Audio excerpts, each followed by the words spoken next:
ओम श्री चिदंबरम. बघा, पाप आणि पुण्य. पाप आणि पुण्य. पाप म्हणजे परपीडा आणि पुण्य म्हणजे परोपकार. काही गोष्टी सहज होतात तरी ते पाप लागतं. काही गोष्टी हेतुपुरस्सर केल्या जातात त्याचं पुण्य लागतं. पाप करता पुण्य जोडे, पुण्य करता पाप जोडे.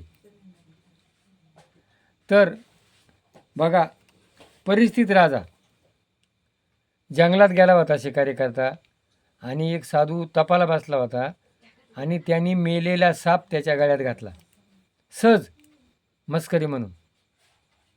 आणि त्याचा मुलगा आला, त्यांनी बघितलं आपल्या बापाच्या गळ्यात कोणा साप घातलेला आहे, तो 7 दिवसात मरल. आणि मग ज्या वेळेला घरी आल्यानंतर त्याने तो डोक्यातला टोप काढला. तो टोप कोणचा होता? जरासंधाचा. पापानं कमवलेलं धन तो त्याच्या डोक्यात होता. पापानं कमवलेले जे धन आहे ते त्या कुटुंबाच्या माणसाला सुखी राहून देत नाही. किंवा बुडीताचं धन. आणि मग त्याने तो ज्या वेळेला टोप काढला तेव्हा त्याला कळलं का आपल्या हातून चुकी झाली, आपण सहज हे केलं. आणि मग त्यांनी काय केलं, सुखमुनीला बोलावलं. सुखमुनीनं 7 दिवस काय केलं, त्याला भागवत सांगितलं. ऐकलं. मरणाची भीती गेली, परंतु त्याला जो शाप होता त्याला बोरं खाऊशी वाटले. त्या बोराची आळी झाली, त्या आळीचा साप झाला आणि तो मेला. त्याच्या पापाचं कर्म त्याला भोगावं लागलं. म्हणून हेतुपुरस्सर किंवा सहज आपण काय करतो हे आपल्याला कळतं, पण आपण त्याच्याकडे दुर्लक्ष करतो. म्हणून आज तीळ संक्रांत आहे, उद्या आहे, त्याच्याकरता आपण काय करा, ठरवून आपण काय करतो, आपण काय केलं पाहिजे याचा विचार करा. विचार करून कर्म करा. आता पुण्य. तुम्ही जगा, दुसऱ्याला जगू द्या. तुम्ही थोडं खा, त्यालाही थोडं द्या. मी खाईल आणि त्याला देईल. भुकेलेलं अन्न, प्राणीमात्रेला अन्न, प्राणीमात्रेवर दया, जो संकटात आहे त्याला मदत. आता एक साधू होते, त्या साधू लोकांना जेवण द्यायचं होतं. आणि मग ते म्हणणे आम्हाला इकडे मोकळ्यावर जेवण पाहिजे, आम्ही राजवाड्यात येणार नाही. आणि जेवण असं तयार केलं. आणि एक घार काय केली होती, त्या घारीना काय केलं, साप धरला आणि ती वरून चालली होती.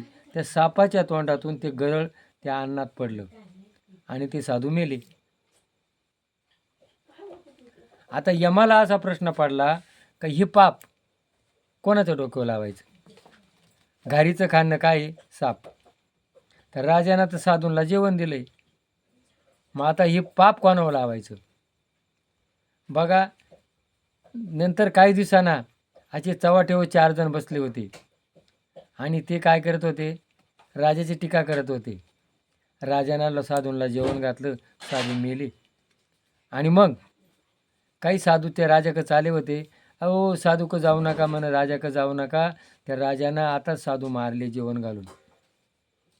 मग यमराजाला कळलं का जे दुसऱ्याची टीका करतात, दुसऱ्याची कुचाळी करतात, दुसऱ्याच्या चुका पाहतात, त्यांच्या बोकांडी ते पाप लावलं. म्हणून परपीडा, दुसऱ्याला त्रास.